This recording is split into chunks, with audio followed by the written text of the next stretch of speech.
Hello viewers, welcome back to பொற்செல்வியின் Tamil Samayal. Rose milk cake வீட்டிலே எப்படி தயாரிக்கிறதுன்னு பார்க்கலாம்.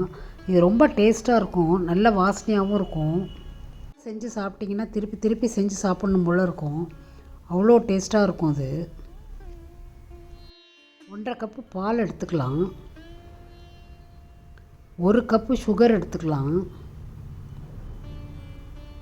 ஒரு 2 டீஸ்பூன் தயிர் எடுத்துக்கலாம். இது எல்லாத்தையும் தனியாக நம்ம கலந்து வச்சுக்க போகிறோம். 1 கப்பு ஆயில் விட்டுக்க போகிறோம்.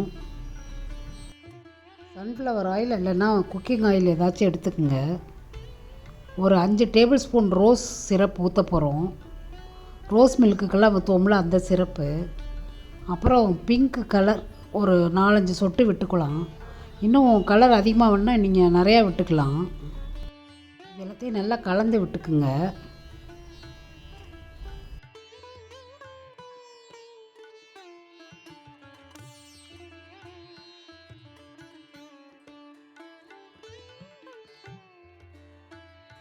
மைதா மாவு ஒரு 4 கப்பு எடுத்துக்கலாம். ஒரு 2 teaspoon baking powder, 1 teaspoon baking soda போட்டுக்கலாம். இது எல்லாத்தையும் நல்லா ஒரு சல்லடையில் போட்டு சலிச்சிட்டு 2 தடவை சலிச்சிங்கன்னா இன்னும் நல்லா கலந்துரும்.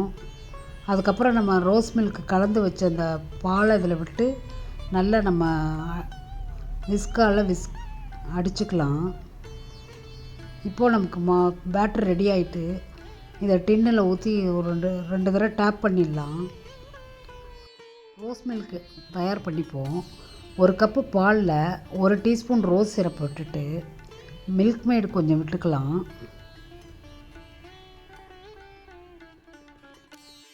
ரோஸ் மில்க் இப்போ ரெடி ஆயிடுச்சு. அடுத்தது நம்ம க்ரீம் பண்ண போகிறோம். அதுக்கு ஒரு டபுள் க்ரீம் ஒரு 200 ml ஒரு பவுலில் எடுத்துப்போம்.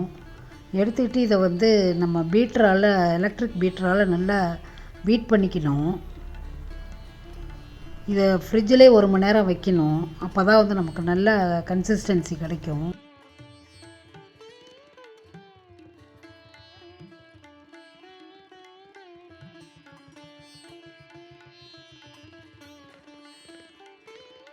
கேக் இப்போ அவன்லேருந்து எடுத்தாச்சு, ரெடி ஆயிடுச்சு. இது நல்லா வெந்துருச்சான்னு பார்க்க ஒரு டூத் பிக்கை விட்டு குத்தி பார்த்திங்கன்னா அது ஒட்டாமல் வந்திருக்கும். அதுதான் கேக் வெந்ததுக்கான பதம்.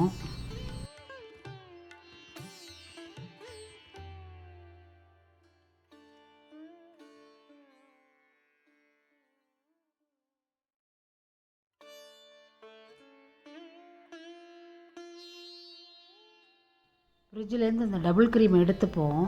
இப்போ இதில் ஒரு டீஸ்பூனாக நம்ம ஐசிங் சுகர் விட்டுட்டு அது கெட்டியாக ஆகிற வரைக்கும் பீட்டரால் அடிச்சுட்டே இருக்கணும். இதை பாருங்கள், இப்போ நல்ல பீக்கு வந்துருச்சு. அப்போ இது கரெக்டான பதம்னு அர்த்தம்.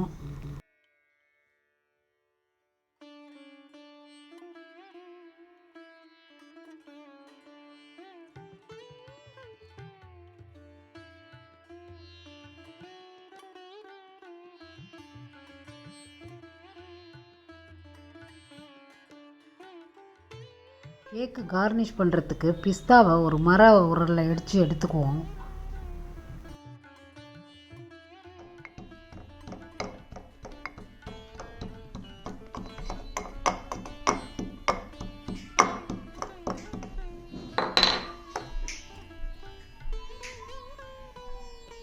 க்ரீம் எடுத்து கேக்கில் அப்படியே அப்ளை பண்ணிக்கலாம். இந்த வீடியோ உங்களுக்கு பிடிச்சிருக்குன்னு நினைக்கிறேன். பிடிச்சிருந்தால் லைக் பண்ணுங்கள், கமெண்ட் பண்ணுங்கள், ஷேர் பண்ணுங்கள், மறக்காமல் சப்ஸ்கிரைப் பண்ணுங்கள். மீண்டும் ஒரு பதிவில் சந்திப்போம்.